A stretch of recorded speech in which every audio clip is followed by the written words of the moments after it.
नारसिंहवामनाकृतिं भार्गवं रघुद्वहं प्रलम्ब कर्पूरापहं बुद्धकल्किविग्रहं जगद्विरोधि निग्रहं सिंहशैलमन्दिरं नृसिंहदेवमाश्रये ॐ शं नारसिंहाय स्वाहा नारसिंहाय इदं धारुणी वधूमणि बृहीतपादपल्लवं नन्दगोष्ठवल्लवी सतीमनोज्ञवल्लभं मायिना विशारदं भवाम्बुराशिपारदं सिंहशैलमन्दिरं नृसिंहदेवमाश्रये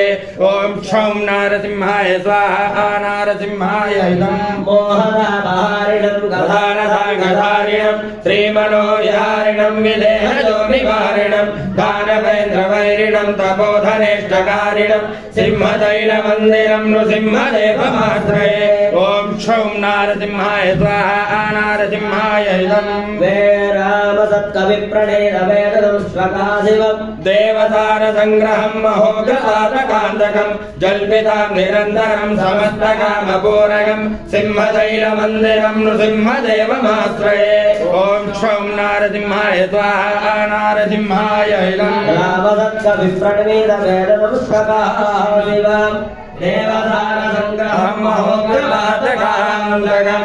जल्पितां निरन्तरं समस्तकामपूरकं सिंहशैलमन्दिरं नृसिंहदेवमाश्रये ॐ शं नारसिंहाय स्वाहा नारसिंहाय इदं